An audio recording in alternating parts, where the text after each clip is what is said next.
Welcome to Voiceover, Movies That Move Us.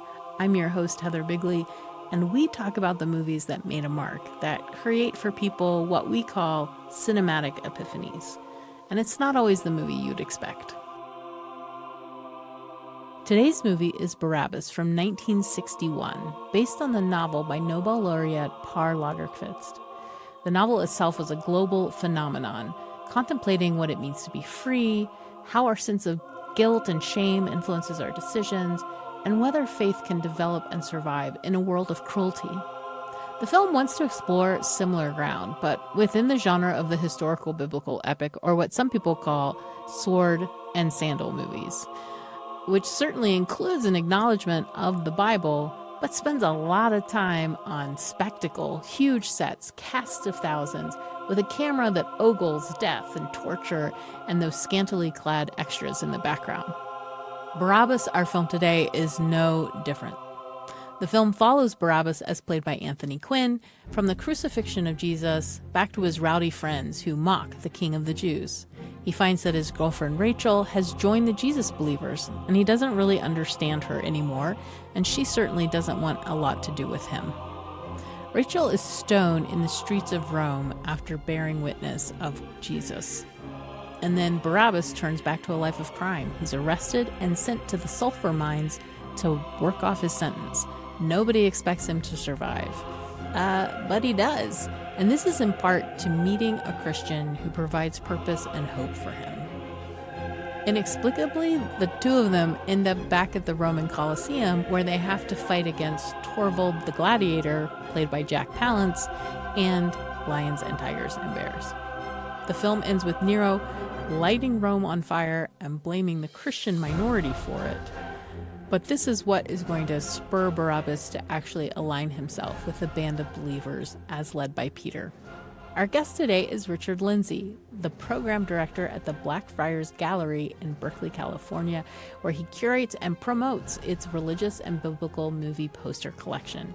He's the producer, co-writer, and co-narrator of Hollywood Biblical Epics, the podcast, and the author of Hollywood Biblical Epics, Camp Spectacle and Queer Style from the Silent Era to the Modern Day.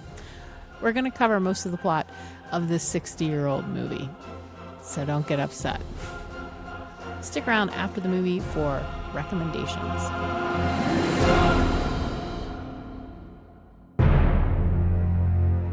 Podcast is what they would call on Netflix a limited series. Yes.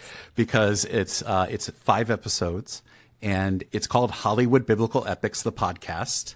Excellent. And it's available on Apple, Spotify, those kinds of places where you look for podcasts. And it's a 5-episode documentary style podcast that tells the history of Hollywood film through biblical movies. And we have 3 experts that are part of it that help us tell the story. These are people that have written books on the subject. You know, they're very knowledgeable about it. And what this is in service of, it's part of this larger project through Blackfriars Gallery. Blackfriars is part of the Dominican School of Philosophy and Theology in Berkeley. And it's got a collection of material arts and religion. And material arts is like the stuff of religion. Yeah. You know, it's everything from like liturgical vestments to statues to whatever. Particularly Catholic Christianity is what it focuses on. One of the feature collections is a collection of religious and biblical movie posters. These were collected by my late doctoral advisor, Father Michael Morris, who was a Dominican priest and an art historian. And the posters are all first edition originals from films from all across the kind of scope of history of film. So you've got Golden Age of Hollywood things, you've got international films, you have some more modern or contemporary films that are represented, and even silent films going back to the very beginning of feature films. Yeah, D.W. Griffith makes his mark, right, with these kinds of right, films. Yeah. I mean, just Cecil B. DeMille, the really old stuff. Just one example of a print we have in our collection. There's this play. It was a passion play, and it said it was the passion play of Oberammergau, which is in Germany, but it was actually filmed on the rooftops of New York City. Okay, well, and. Well, what do we? I mean, you know, it was 1898. What were you going to do? Yeah. So particular poster they created for this film. It's this old lithograph, but the size of the poster, the dimensions of the poster ended up being the standard size for a movie poster. Oh. For all the movie posters going to this day. And so it's kind of the first movie poster. Wow. That's exciting. And we're not the only ones to have it, but we've got one of them. Yeah. And so that's the kind of collection we've got. It's just this incredible collection that tells a story of really this whole arc of history. What we wanted to do with the podcast was tell that story. Yeah. It's certainly, at least from the silent era up through the kind of the golden age of Hollywood up into the 1960s, we kind of tell that story in 5 parts. And I think it's really entertaining. It's a lot of fun. We use a lot of sound effects, a lot of music. It's really a deep dive. Yeah. When we talk about biblical epics, it's a genre, right? It isn't necessarily about like, oh, well, this is exactly what happened in the Bible, because none of these films are exactly what happened in the Bible. Yes. People still get upset. People still get upset, but yeah. I mean, there's no reference in the Bible for, oh, Moses, you stubborn, splendid, adorable fool. You know, I mean, it's just not there. So even though that's the 10 Commandments and people think of that as like the ultimate, biblical epic, you can see the movie posters online, and that's at dspt.edu/biblical movie poster collection. There's a dash between each of those words. We got to come up with a better URL. A lot of these are professionally framed. They're ready to be displayed. If anyone's interested in bringing them to a gallery, a museum, anything like that, contact us via the website, and because they are available to be shown. Yeah, that's so exciting. And that's really what we're trying to do. Yeah. Okay, well, let's talk about this movie. This is Barabbas. Am I saying it correctly? I feel like I am. That's how we say it. You can say it sort of. Yeah, I think you can say it however you want. Barabbas. Okay. It's Barabbas or Barabbas. Barabbas. It's based on the novel by Per Lagerkvist, who is a Nobel laureate. Yes. This was a very popular novel in Sweden. It sort of then gets translated everywhere. Then it gets optioned and made into this movie by Dino De Laurentiis's cinema. I'm sorry, I practiced saying this, but now I'm nervous. Cinematographica. Sort of. That's how this American will say that. And it stars Anthony Quinn, and then a couple other just American names that people might recognize. Jack Palance. When I saw his name come up on the screen, I was like, oh, I am ready for this. Yes. He plays Torvald the Gladiator.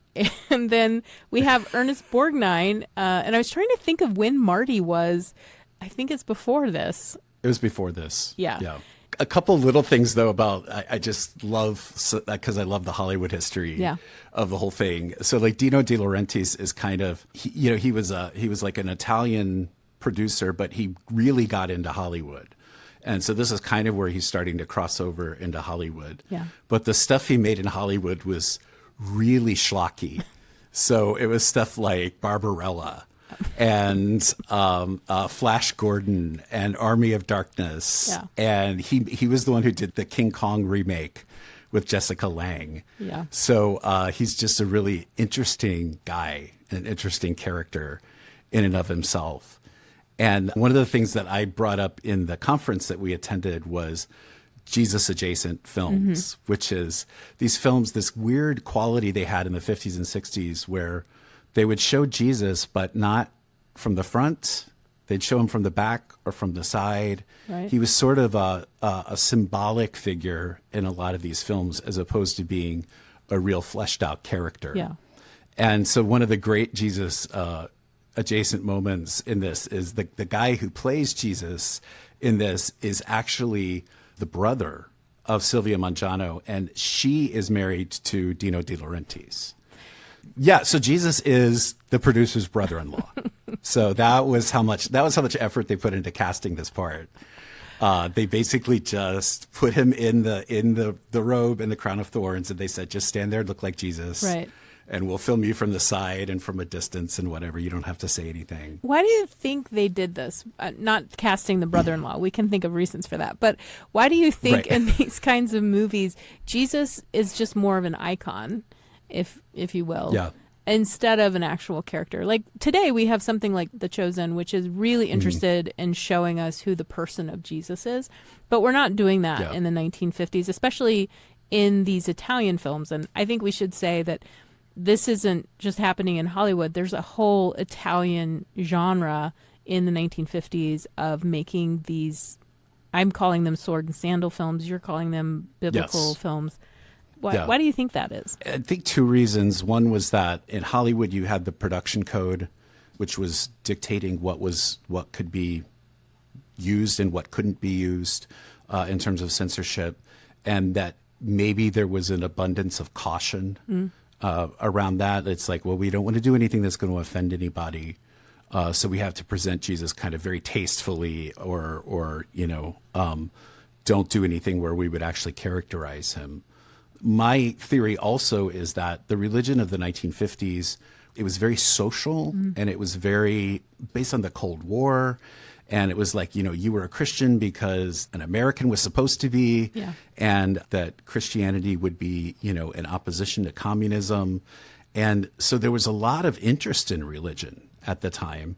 You had "In God We Trust" being put on the money, at that time, or you had "Under God" being added to the Pledge of Allegiance.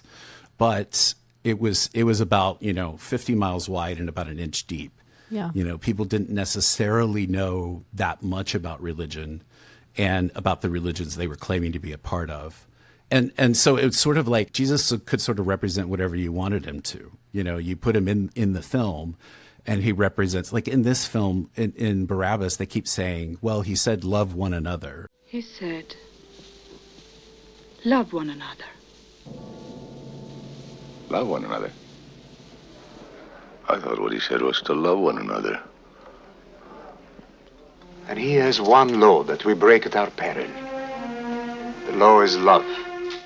Which, he says that, but that's not the depth of what his teaching was. It was a little more complex than that. Yeah. But that's usually what you would get, is just some little quotes from Jesus. Or you would get like a Sermon on the Mount scene, but you wouldn't see Jesus in full in the face, but somebody would be just reciting the Sermon on the Mount word for word from the King James Bible. Right. And this was supposed to be the representation of Jesus. Yeah. I'm like really resonating with what you're saying here, this idea that nobody can argue. If we just show him, everybody can agree that that's Christianity right there. Right. Yeah. Yeah. Interesting. So this film is set up through a series of parallels between Jesus and Barabbas. And this is sort of the work that it's going to do to help drive home the existential crisis that Barabbas is having. I think for a lot of us watching it, if you are Christian, you have this realization that, when we talk about Christ's atonement and when we talk about Christ's sacrifice, the very first person he sacrificed for was Barabbas. And who was Barabbas? And there's a way in which we can see ourselves in Barabbas. If Christ is willing to take the place of Barabbas, then he's willing to take my place too. Yeah. So I think in the Gospels, Barabbas kind of shows up. He's kind of a literary device, because he's kind of like, he's there to provide dramatic irony, which is that here is a guy who's a true criminal, and yet he gets let off. Yeah. And Jesus, who's innocent, gets crucified. So there were these kind of early Christian writers who thought of him as kind of like the dark brother or the shadow of Jesus. Like Barabbas means son of the father in Aramaic. I don't think that's coincidental. I think that there's a reason that name is in there. So this film really just kind of like plays out that string and says, what if these parallels continued happening throughout his life? And so there's these really fascinating scenes where, for instance, the scourging scene that takes place where Jesus is scourged. He's sort of up against a pillar. It's in a dungeon. The thing is that Barabbas is actually in the next room when that happens. And so then when he is pardoned and they let him out, he stumbles into the daylight and he stumbles against the column. And so he gets Jesus' blood on his hands. Yeah. He ascends from this dungeon, and there's this moment where he's looking at Jesus and he's not he's blinded by something. He's not sure if it's the sun or if the blinding is coming from Dino De Laurentiis' brother-in-law. But just as he's leaving the prison, he's doing that at the same time Jesus is being led to the cross. And so he kind of stumbles against the cross. And for a second, it looks like he's carrying it. Mm. And then he kind of looks at Jesus in the face, and he's brought up short by that. And then he goes to, just as Pilate is washing his hands of Jesus, we see Barabbas in parallel going to like a public trough and washing his hands off the blood that he had gotten on his hands. And then Barabbas goes back to kind of his den of thieves. Yeah. But they kind of crown him king of the thieves. What's that? Scepter, sit down on your throne. Kneel down, all you milling scum of the earth, and acknowledge kneel down, scum of the earth. I'll make laws for you that'll tax your constitutions. I crown you king. Right? They put a basket on his head, and they give him a broom as kind of his scepter. And he has a girlfriend who's a kind of a Mary Magdalene figure. Yeah. The Rachel character who has become a Christian. So it just kind of keeps going, throughout the film. The fact that he ends up in the sulfur mines, that's kind of like a descent into hell. It stays there for 20 years. Nobody's supposed to come out of that alive. Right. And yet he kind of comes out alive. And he even starts to kind of get a little bit full of himself, and he's like, oh, they can't kill me because, I've truly been, I don't know, made immortal or something like that. And then towards the end, then when he's crucified, he shows up at Rome when, presumably this is when Nero is burning Rome. And he suddenly kind of starts to side with the Christians, but he thinks that to do that, he has to do some violence, to like start setting things on fire. Right. God, you won't find me failing this time. And so then he ends up being punished along with the Christians and crucified. And there's this scene, I was noticing the things that he says in the scene. He says, darkness.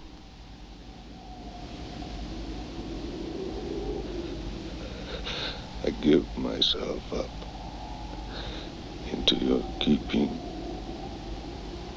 Which is kind of a parallel to Luke, where Jesus says, into your hands I commend my spirit. And then he says, it is Barabbas. Which is kind of a parallel to John, where Jesus says, it is accomplished. Yeah. If you know some of those parallels, it's really very powerful. And I think one of the things that was most sort of powerful to me was the idea that Barabbas keeps coming close to Christianity when he's kind of stumbling around Rome. He sees the fires. He completely misunderstands what's going on. He thinks that the Christians are setting the fire, so he's going to set the fires.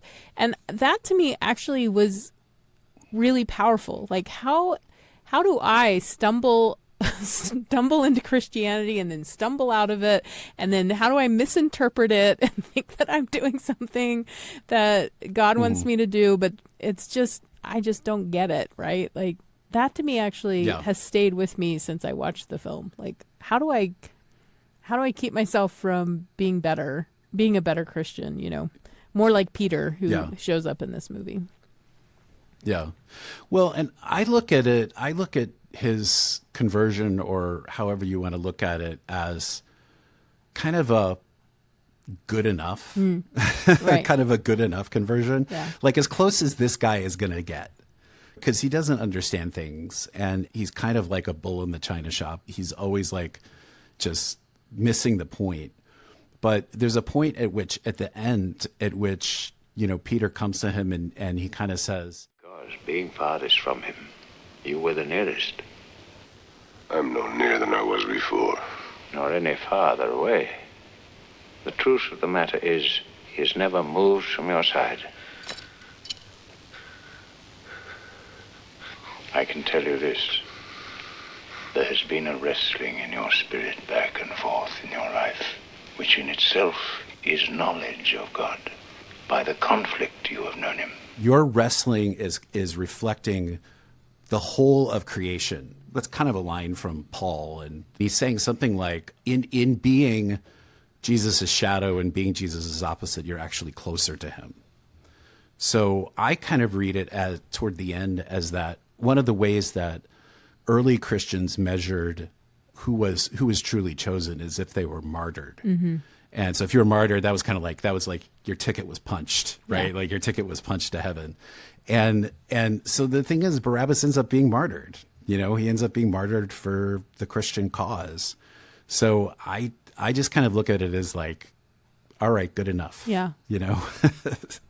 Well, and to go from that mockery of the death of Jesus, right?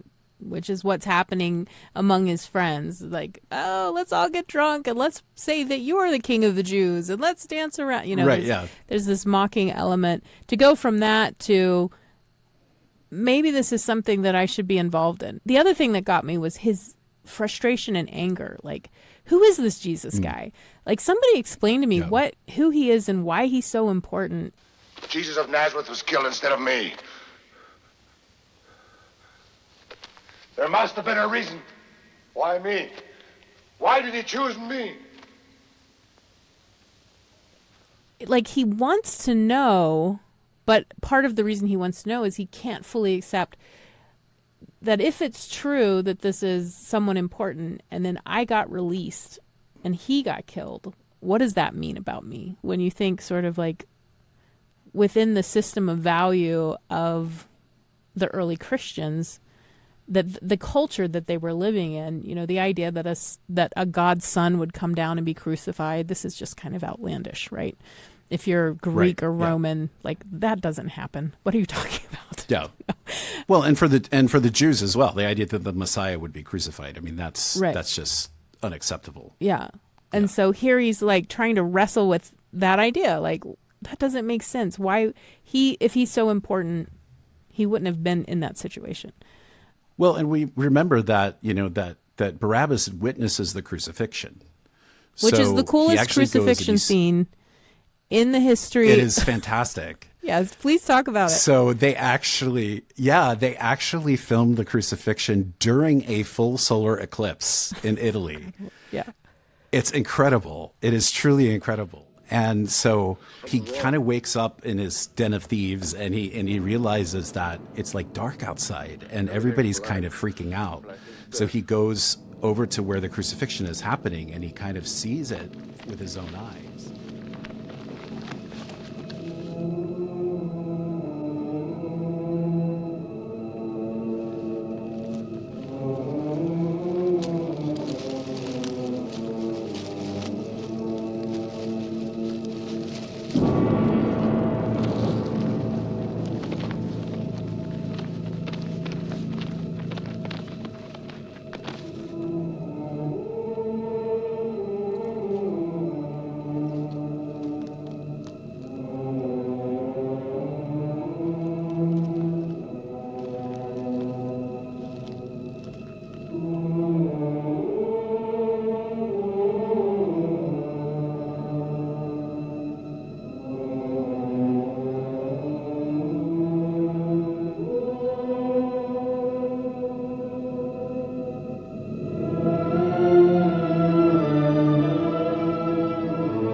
Mary actually clocks him. Like, I think Mary actually sees him and is like, what are you doing here? Right. And there's this incredible scene with the eclipse.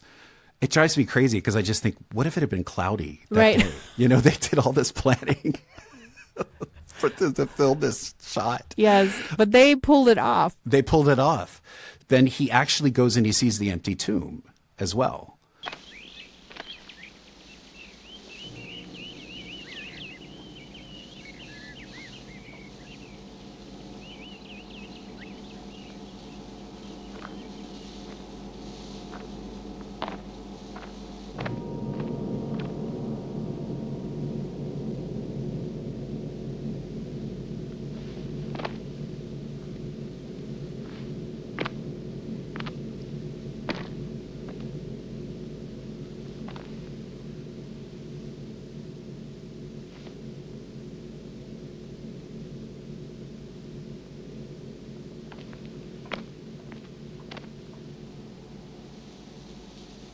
Now you know it's true.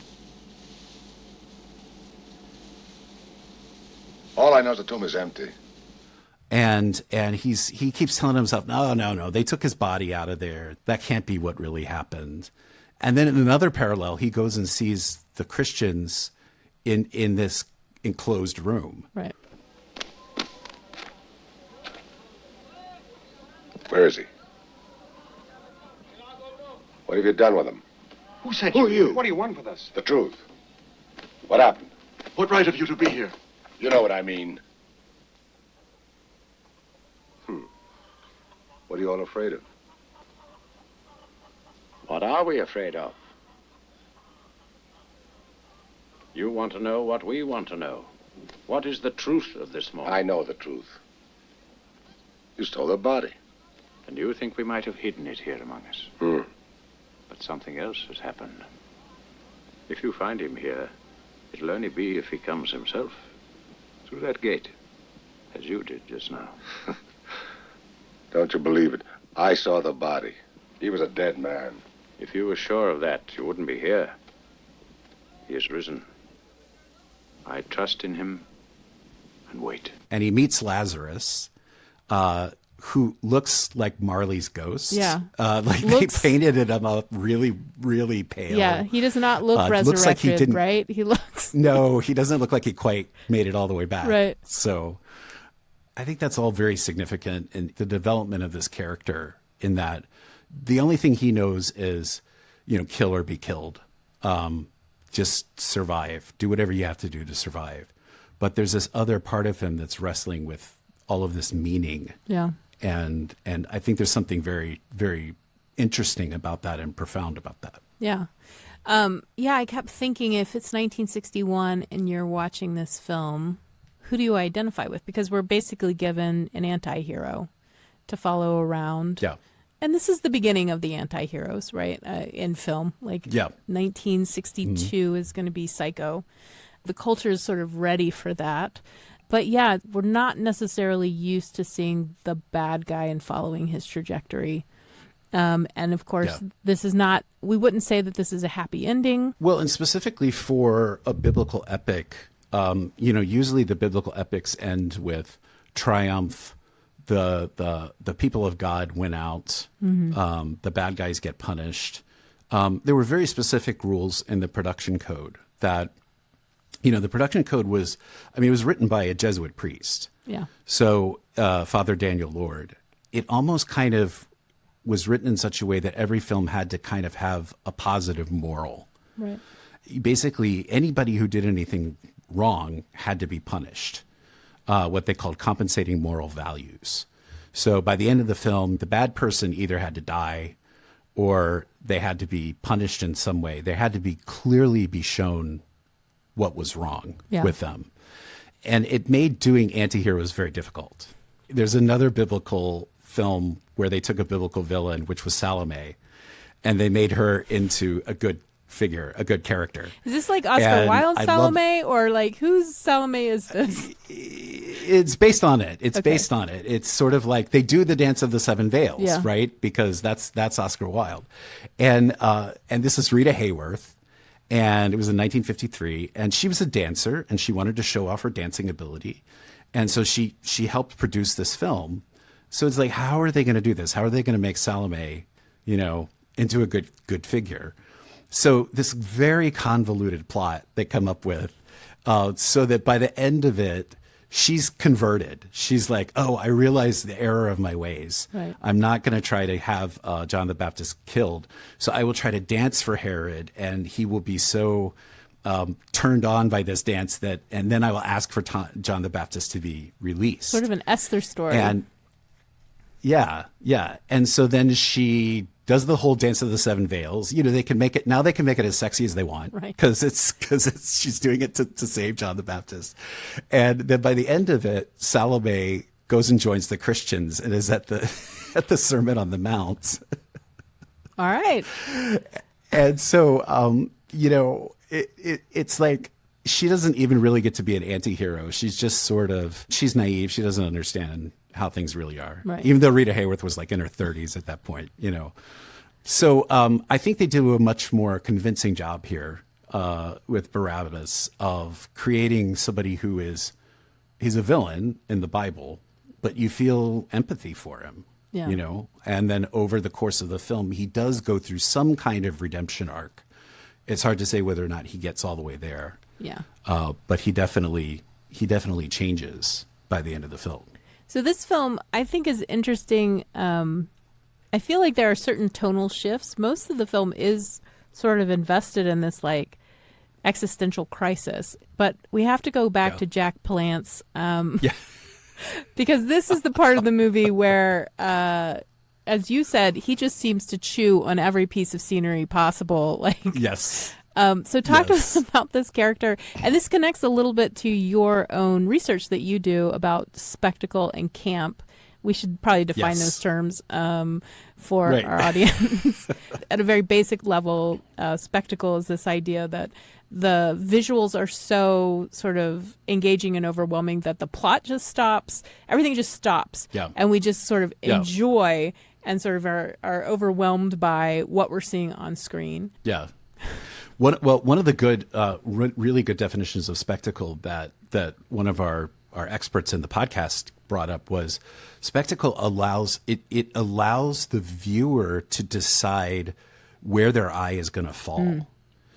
You decide, oh, I want to look at that, or I want to look at that. Whereas normally in a film, that's so directed. Yeah. The director says, you're going to look at this. Yeah.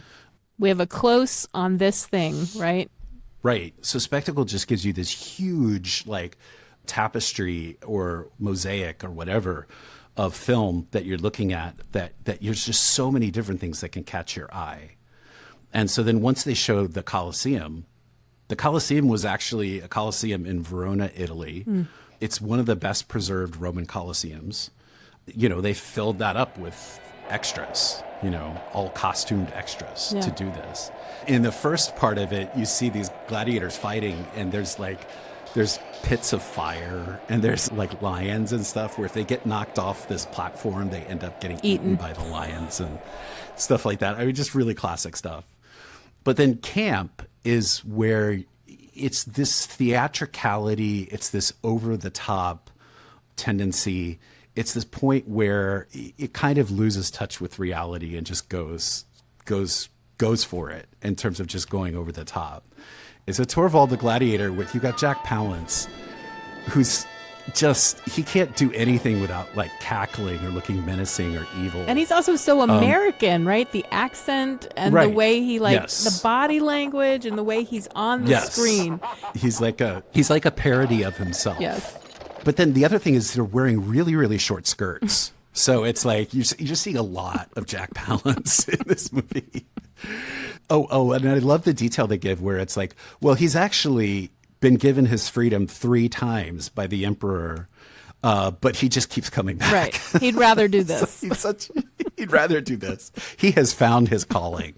So he comes in and he's given a chariot.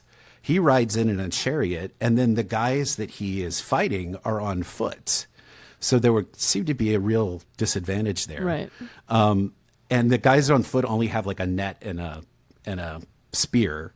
And so basically the first 2, like he just runs them down, I mean, and he's just cackling the whole time, and it's so over the top, and I find it very entertaining because it's very campy and over the top.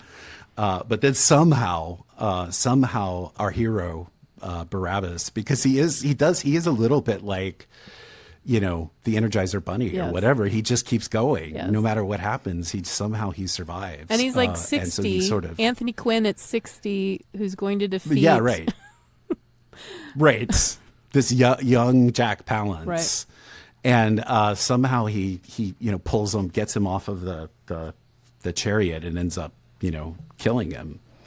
So, but I mean, that whole passage is, I think tonal shift is the term for it. Yeah.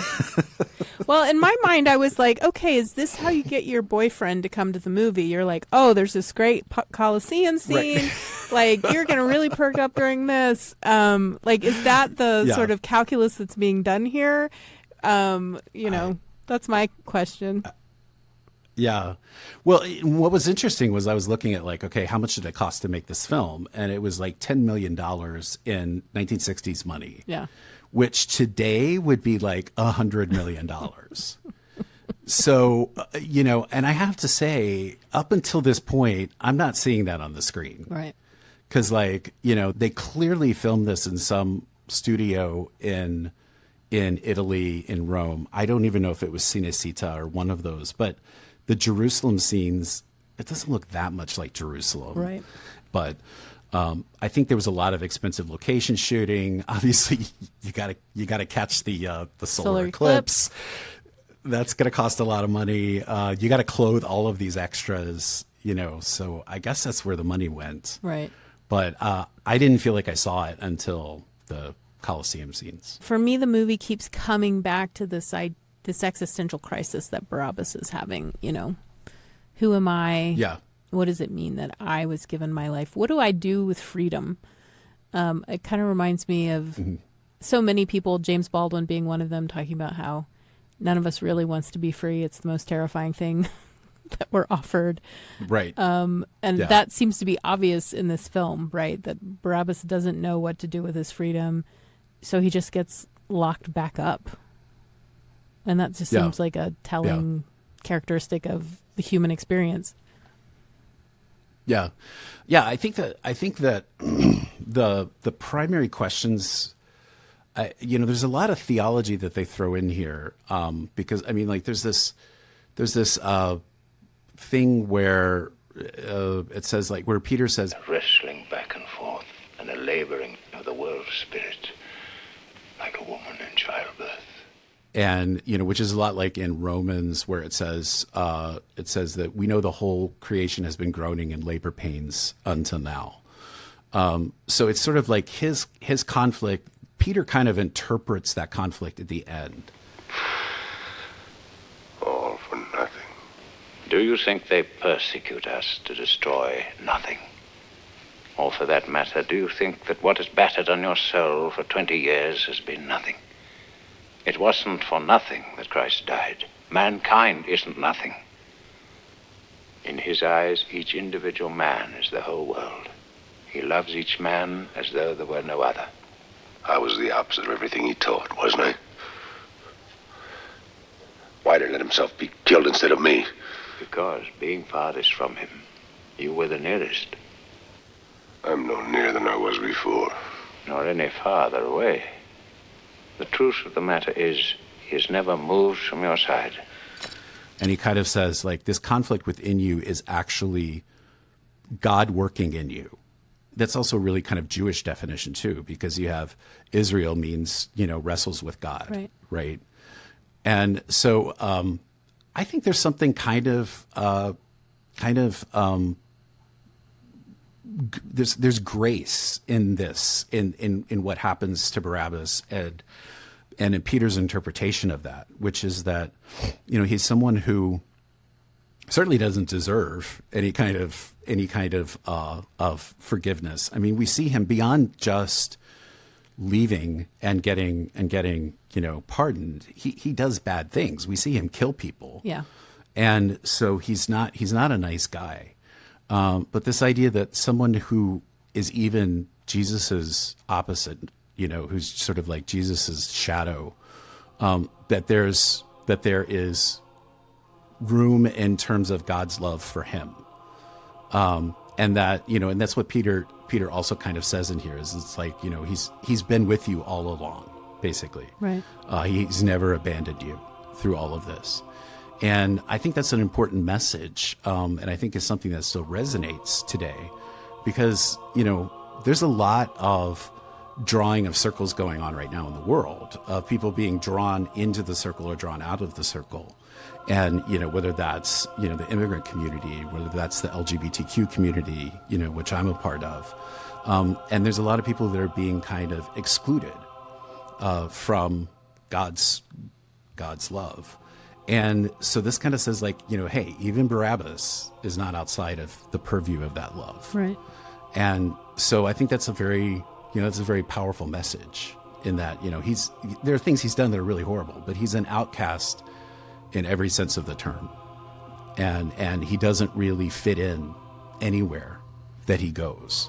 Even among the Christians, he's sort of like, this doesn't really know what he's supposed to be doing. Yeah. So I think that can be a very powerful message.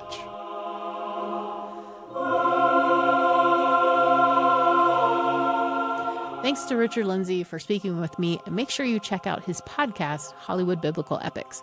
I've been listening through, and it's a great summary of 20th century American culture and politics, as well as a close look at these films that once thrilled so many. If you haven't seen Ben-Hur from 1959, starring Charlton Heston, you should.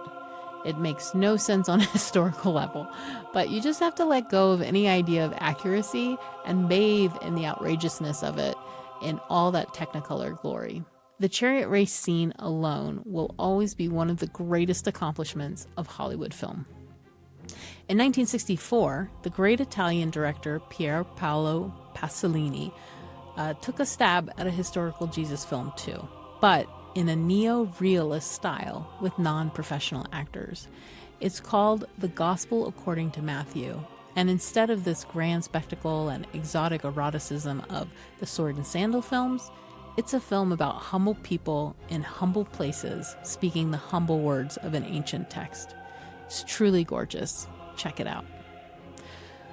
Grand historical epics peter out in the 1960s, but an interesting parallel to Barabbas from 1967 is Cool Hand Luke, about a decorated World War II veteran who ends up on a Florida chain gang, and how times have changed in just the 6 years between the release of the two movies, mainly in attitudes towards institution. While in Barabbas, prison humbles the prisoner, who very much belongs there, and brings him closer to God. In Cool Hand Luke, the humiliations of the American Southern prison system bring the prisoner closer to his comrades and make him more defiant of what at the time people were calling the establishment. We hope you had a good time today. Voiceover is a production of BYU Radio and is edited by Spencer Boyer. I'm your host, Heather Bigley.